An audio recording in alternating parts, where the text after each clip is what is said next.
Bueno, entonces hoy queremos continuar con la parte de colisiones. Vamos a hablar de colisiones elásticas de dos partículas.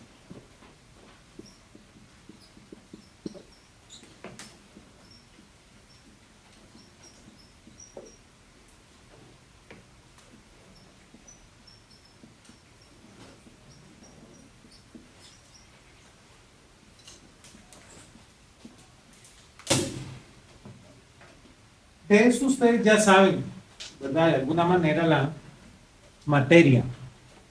Ya cuando ustedes llevaron sus cursos de física general, ya pasaron por ahí.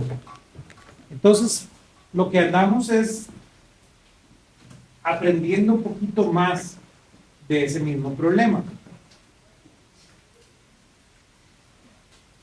Como tal, vamos a aplicar las leyes de conservación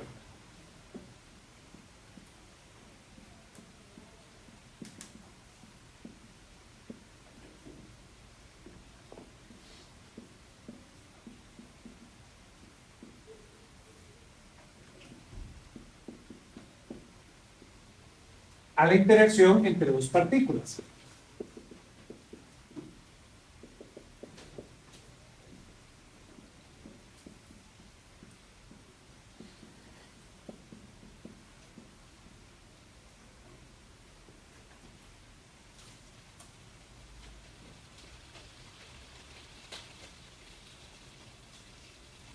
Como tal, cuando dos partículas interaccionan,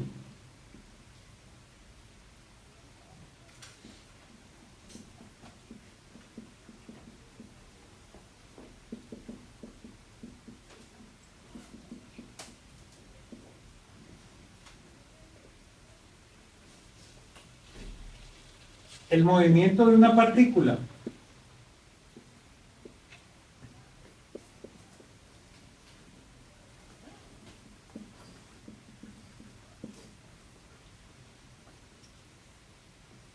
con respecto a la otra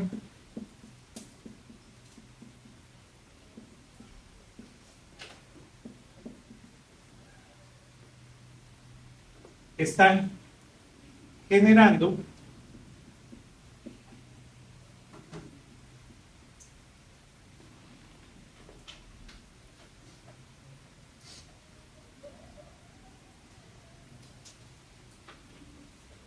perdón, está generado por la fuerza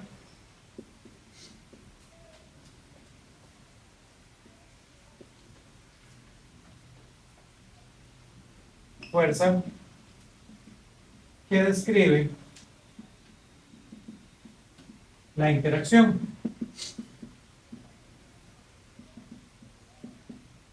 Entonces, claro, este tema yo ya les he contado que se vuelve un tema bastante interesante para la física de partículas. Cuando estudiamos física de partículas, esto es lo que hacemos, ¿verdad? Agarramos dos partículas y las interaccionamos. De alguna manera, ustedes han visto los memes de que son los físicos, ¿verdad? Los físicos lo que agarran son dos partículas, las golpean entre ellas y ven los pedazos que quedan. Entonces, eso es un poquito de lo que estamos haciendo aquí, ¿verdad? De alguna manera sabemos que la interacción entre esas dos partículas viene dado por la fuerza y así sabemos cosas hasta cómo son las fuerzas fundamentales a partir de colisionar.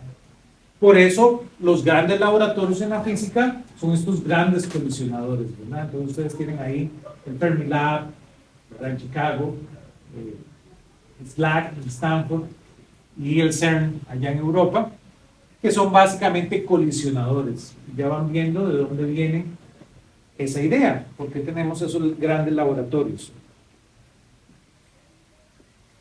Y aquí viene la parte que es interesante. Muchos sistemas, que es lo que aprovechamos,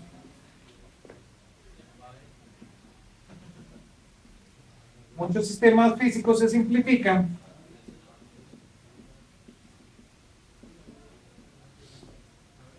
si uno escoge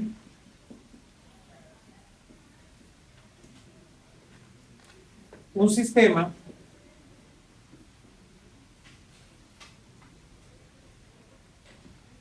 de coordenadas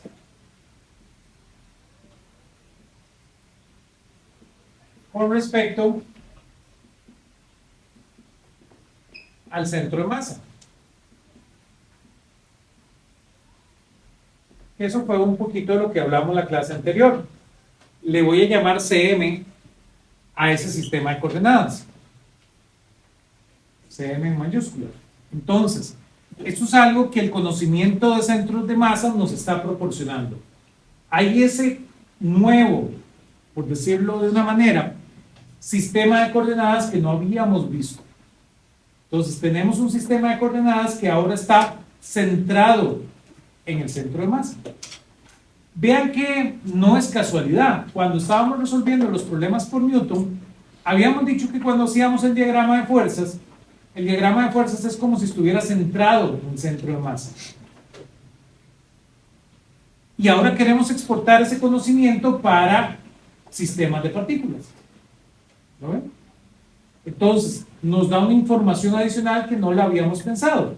Cuando ustedes empezaron a resolver los problemas de colisiones en física 1, ustedes no pensaban en este sistema de coordenadas.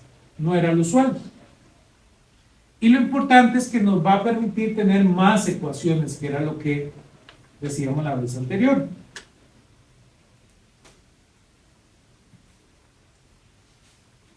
En el caso de colisiones elásticas,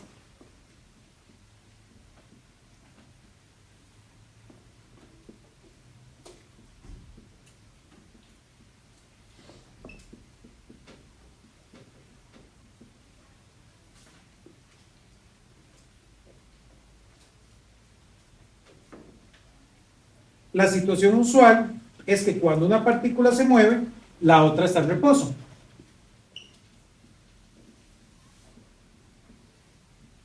Una en movimiento y otra en reposo.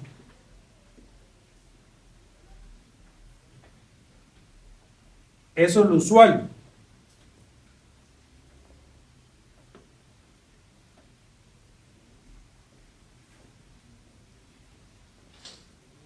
Y claro, va a ser más sencillo describirlo a partir del centro de masa.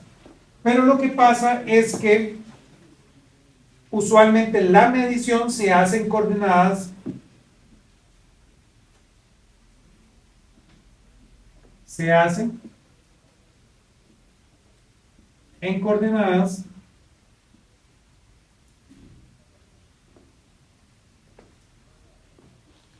donde el observador está en reposo.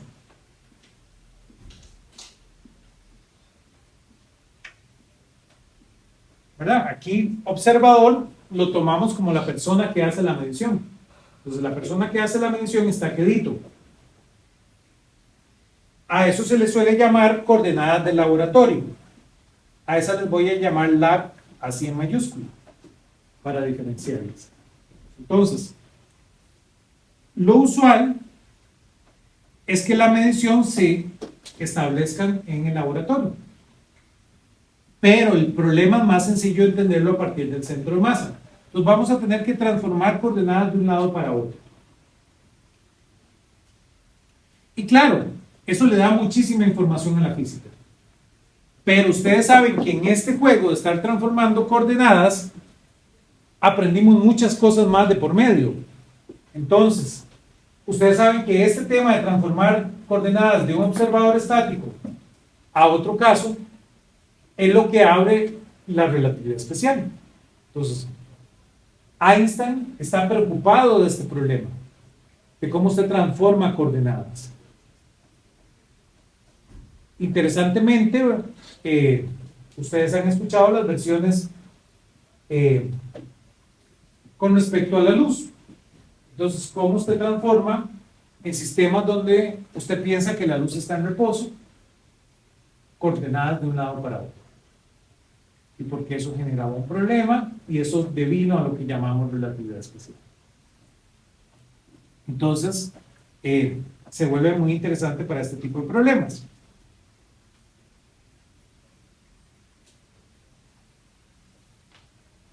Voy a definir, ¿verdad?,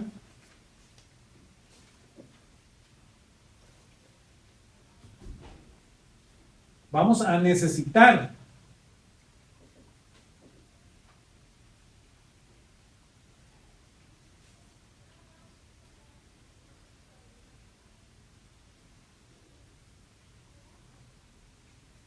ecuaciones que conecten los sistemas.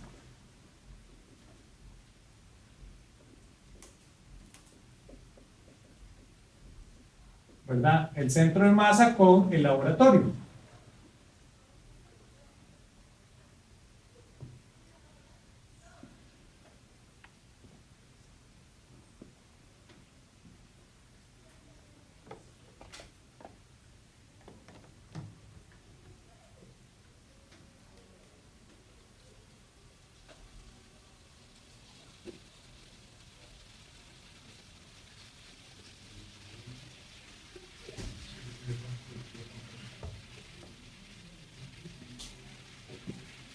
Para hacer eso vamos a definir lo que tenemos. Vamos a llamarle M1 a la partícula en movimiento.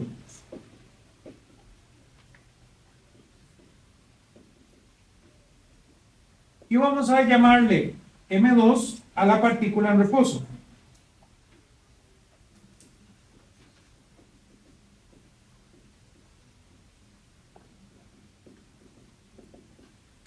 ¿Verdad? La partícula que se colisiona. Cada una va a tener un conjunto de ecuaciones. Entonces, vamos a llamarle U1 y V1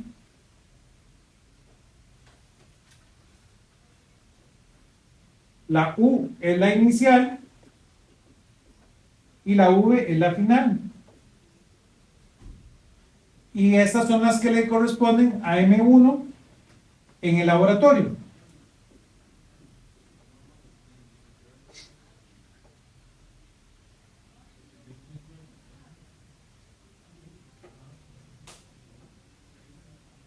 Vamos a tener U1' y U2'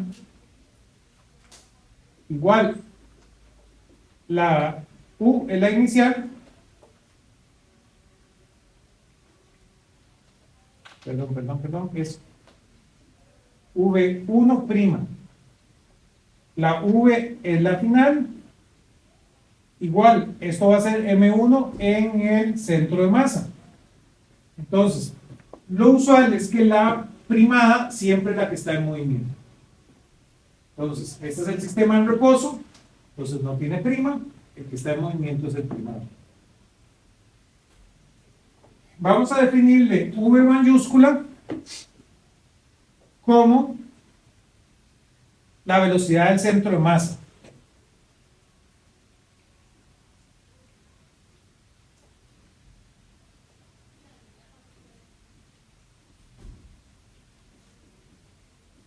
En el lab, ¿verdad? Porque en el de centro de masa no tiene velocidad.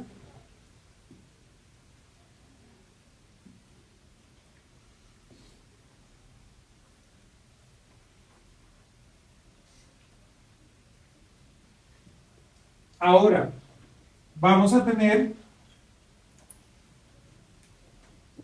dos ángulos. Vamos a tener el ángulo phi y el ángulo chi. El ángulo phi es el que se deflecta M1 en el lab.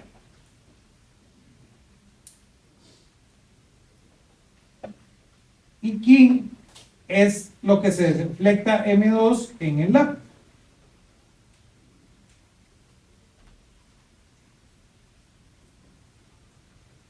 Y tenemos teta, que ese es el ángulo de M1 y M2 en el centro de masa. Es el ángulo que hay entre M1 y M2 en el centro de masa.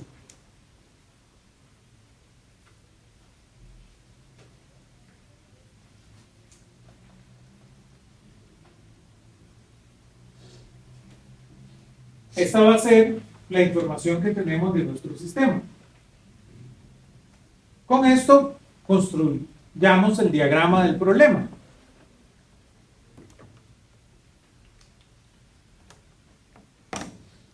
Voy a volver acá.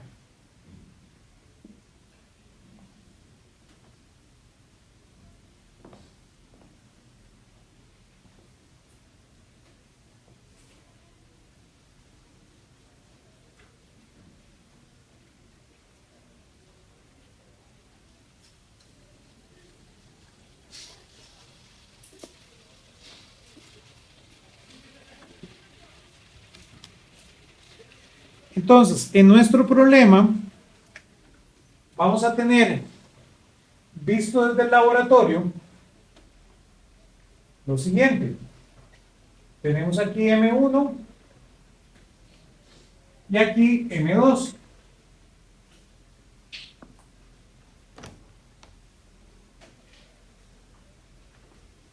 Esto es al inicio.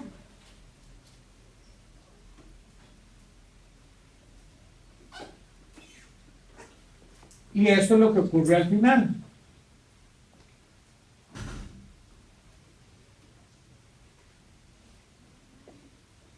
Entonces aquí viene como la línea punteada. Y al final tenemos por aquí M1 y por aquí M2. Ahora también podemos ir en paralelo viendo qué pasa con el centro de masa. Con el centro de masa tenemos M1 aquí, tenemos M2 aquí, y viene esta línea, y nos ocurre lo mismo. Por aquí está M1, por aquí está M2.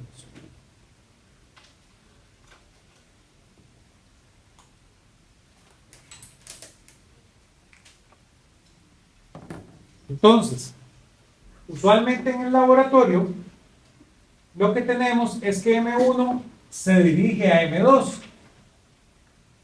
De tal manera que esto es la velocidad U1. Existe la velocidad U2, pero esa es cero. Porque decimos que M2 está en reposo. Todos los sistemas de coordenadas se pueden transformar a este, ¿verdad?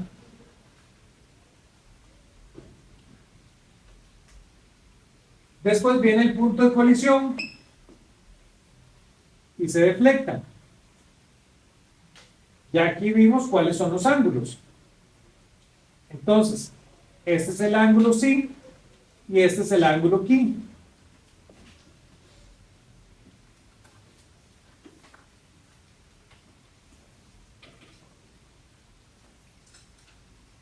Y claro, esto va a ser V1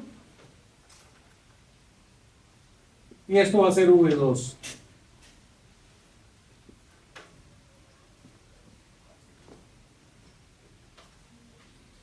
Interesantemente, esta línea que conecta este con este ángulo que se vuelve aquí es exactamente el ángulo θ.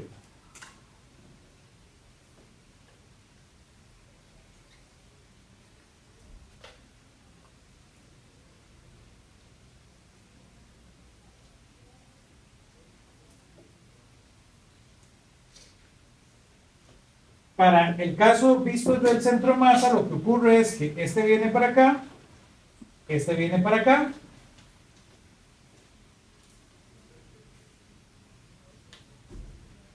esta va a ser U1',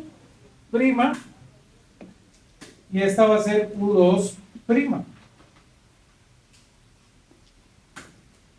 Aquí se hace esto para acá, y vamos a tener V1', V2',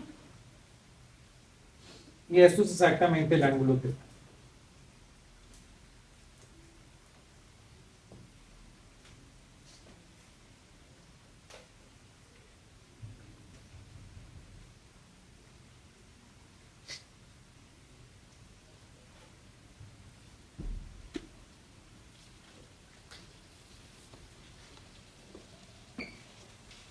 Y ese es nuestro sistema que tenemos que estudiar. Ahora, aquí tenemos que ver dos casos que ocurren.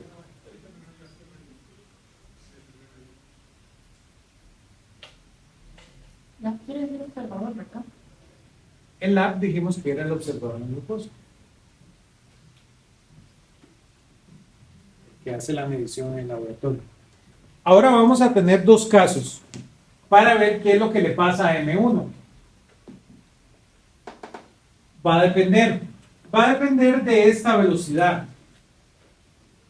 ¿Lo ven? ¿Cuál es la velocidad del centro de masa? Si V1 perdón, si V1 es mayor que la velocidad del centro de masa, pasa una cosa. Y si es menor, pasa otra cosa. ¿Lo ven? Entonces vamos a tener que ver esos dos casos para estudiarlos por acá.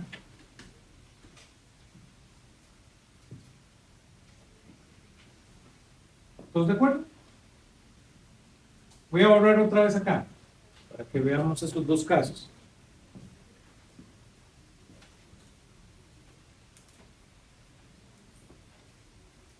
Aquí vamos a hacer muchos vectores. Entonces es importante, en estos dos dibujos que voy a hacer, es importante que ustedes se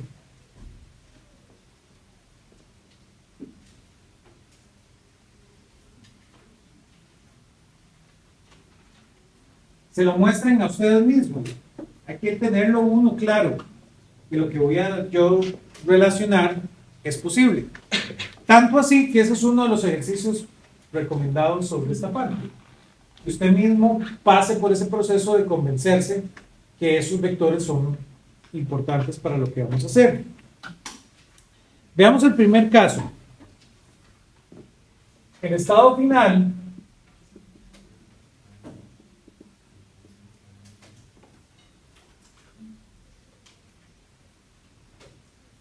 de la masa M1 depende si V vector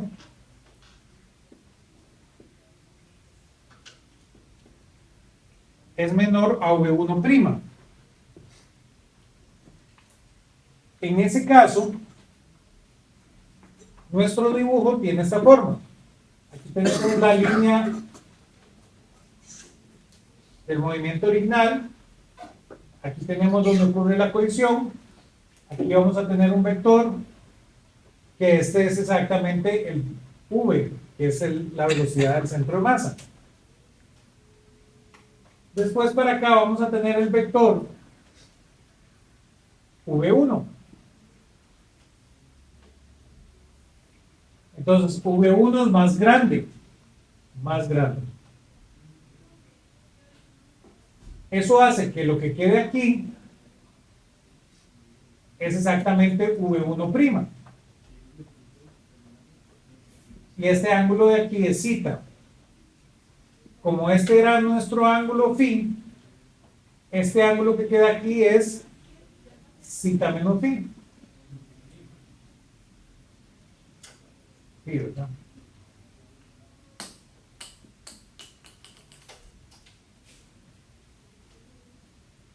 Pero ahora, si es lo contrario, si V vector es mayor a V1',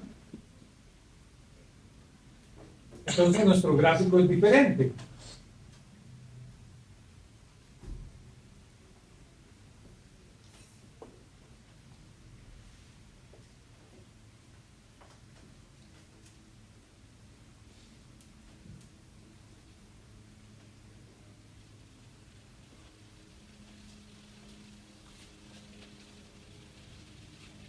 Entonces nuestro gráfico tiene ahora aquí la línea de movimiento, va a tener aquí V vector, que es más grande,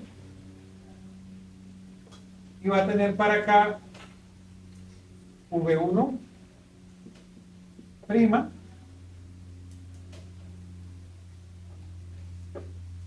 y entonces realmente vamos a tener para acá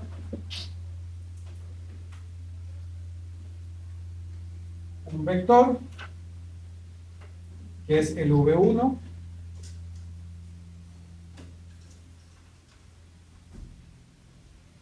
y aquí tenemos el V1 final.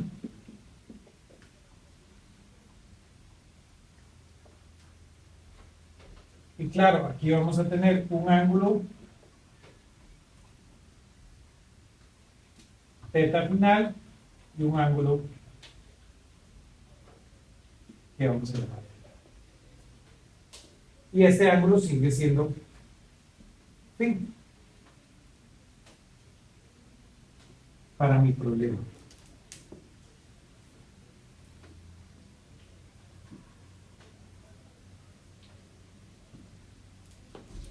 Entonces, saquen un rato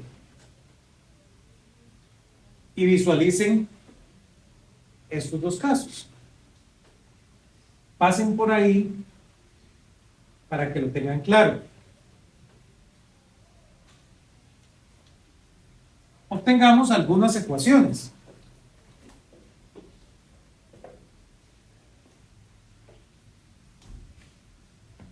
Obtengamos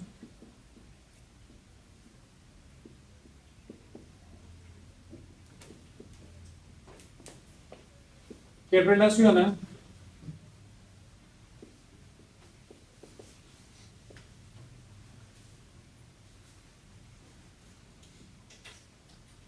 varias de estas cantidades.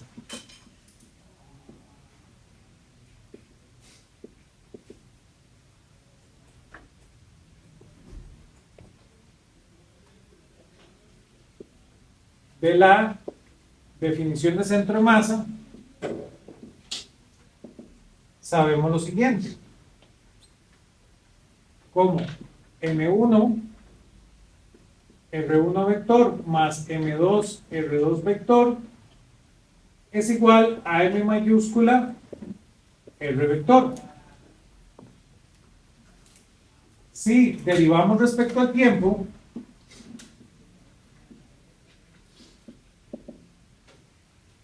esa ecuación nos dice que M1, U1 vector más M2, U2 vector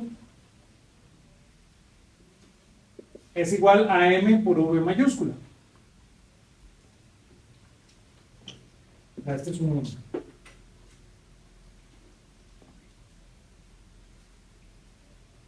Pero sabemos que U2 es 0.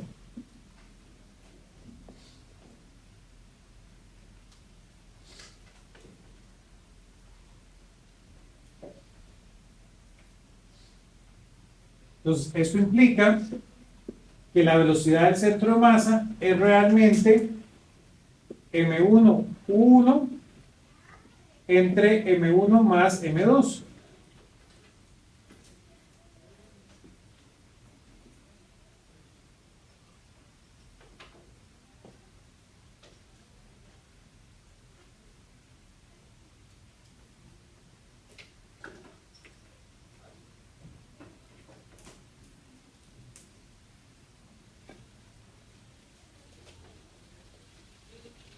Por la misma razón,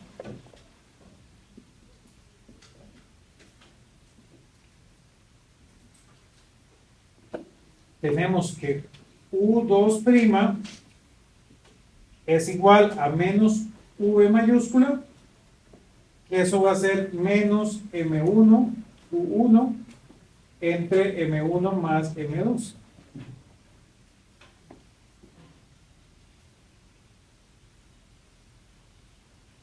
Y ahora aquí viene la gran ventaja del centro de masa. La gran ventaja del centro de masa es que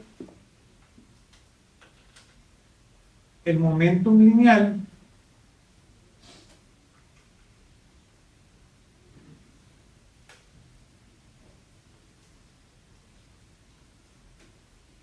total es 0.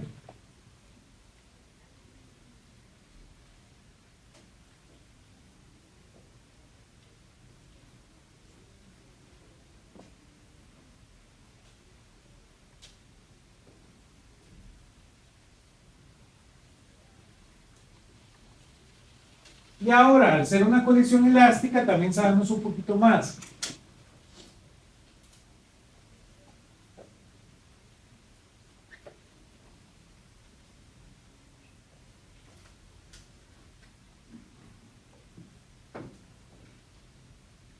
Como es elástica,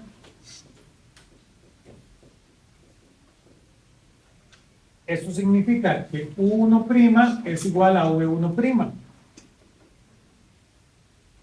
y que U2' es igual a V2'.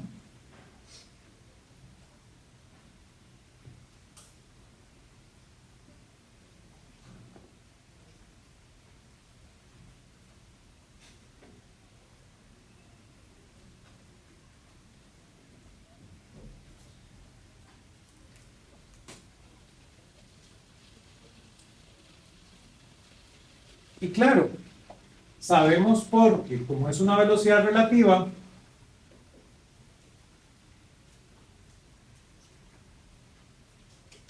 sabemos que U1 es igual a 1' más U2'.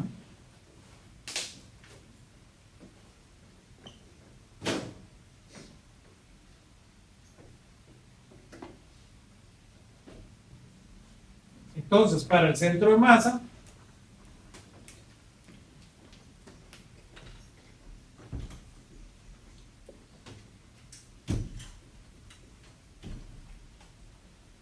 tenemos que V2' es igual a MU1 entre M1 más M2 y que V1' es igual a U1 menos U2'.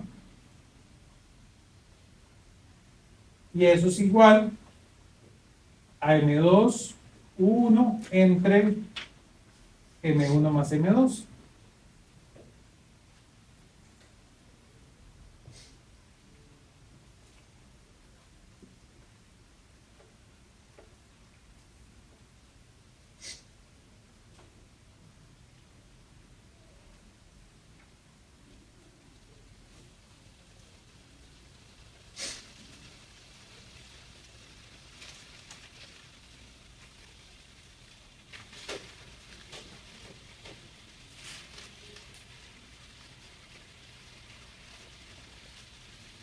Voy a borrar por acá. Entonces, realmente de estas figuras, uno puede asegurar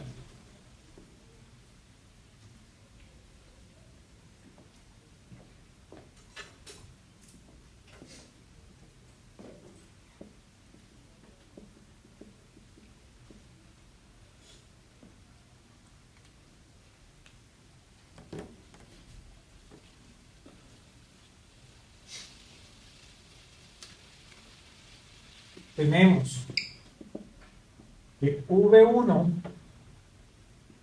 prima seno de zeta va a ser igual a V1 por el seno de bar, perdón, por el seno de phi. Y también que V1' coseno del ángulo más V va a ser igual a V1 por coseno del phi.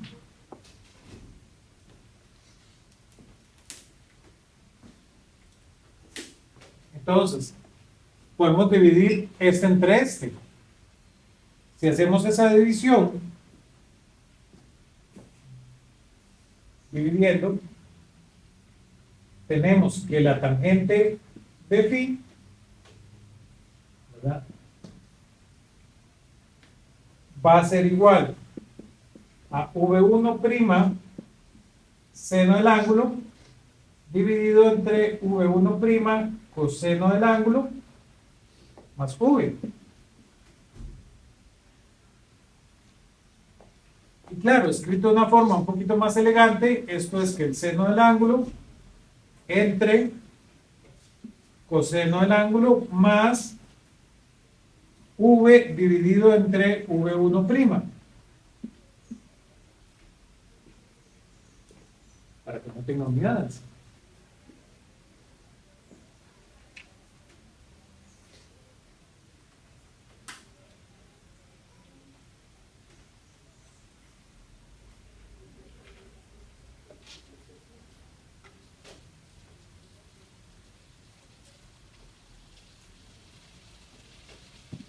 Pero esta razón la podemos observar de acá.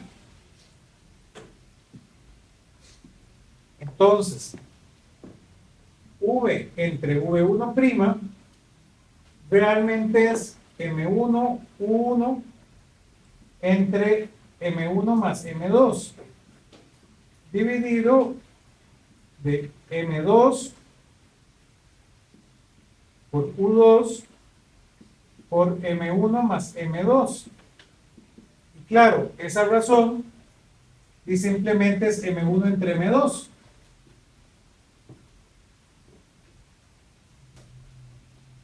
Esto es U1, perdón, esto no es U2.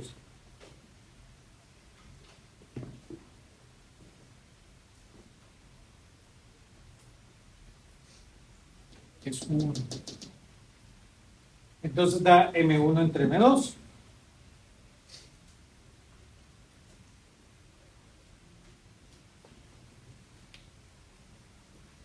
Lo cual es interesante porque entonces realmente la razón de las masas en las figuras anteriores son las que deciden. Porque claro, ustedes no podían saber V1' a priori. Ustedes pueden saber V mayúscula, pero V1' no lo saben hasta que no hacen el experimento. Pero la razón entre las masas sí la saben. Entonces realmente la razón entre las masas es la que decide el experimento. Es decir, el caso que habíamos visto, V mayúscula mayor a V1', ese es el mismo caso donde M1 es más pequeño que M2. Y el caso que V mayúscula es mayor a V1', ese es el caso donde M1 es más grande que M2.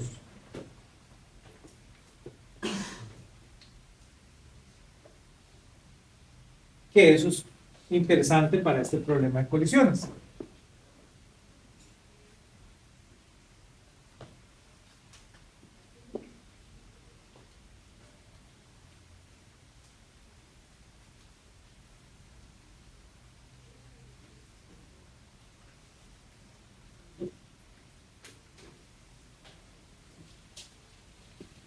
Entonces vean que la tangente de phi realmente va a ser el seno del ángulo entre el coseno del ángulo más M1 entre M2.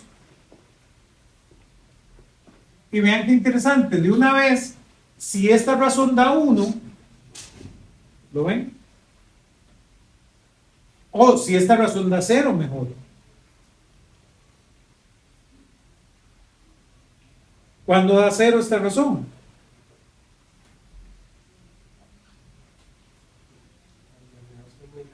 Cuando M2 es muy grande, ¿verdad? Entonces, en el caso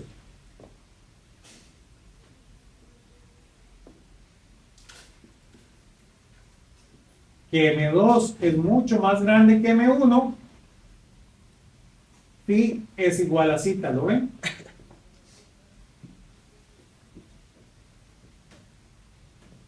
Es decir, los ángulos de dispersión son similares.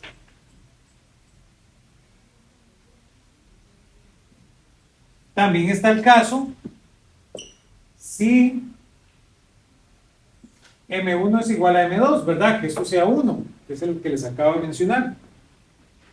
Vean que en ese caso da que la tangente de phi es igual al seno del ángulo entre coseno del ángulo más 1.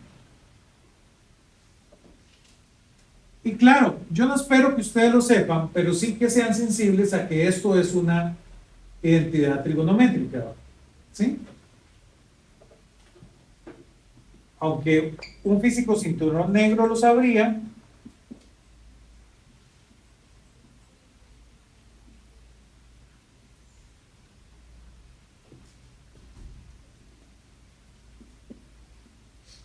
esa es la identidad trigonométrica, ¿verdad? Esto que está aquí es la tangente de la mitad del ángulo. Entonces, realmente, para este caso, implica que phi es la mitad del ángulo.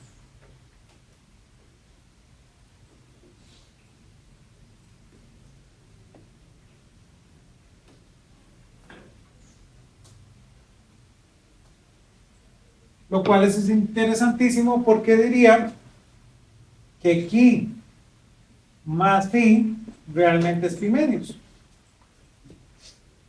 Hay un ángulo ahí de 90.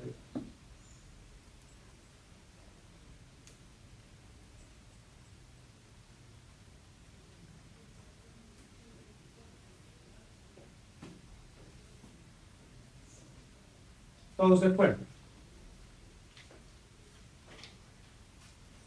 Aún no nos hemos metido con la energía cinética. Eso es un poquito de lo que queremos hacer en la próxima clase. La próxima clase queremos ver que han sido solo las ecuaciones que conocemos, pero vamos a ver qué pasa con el conjunto de ecuaciones que nos da la energía cinética.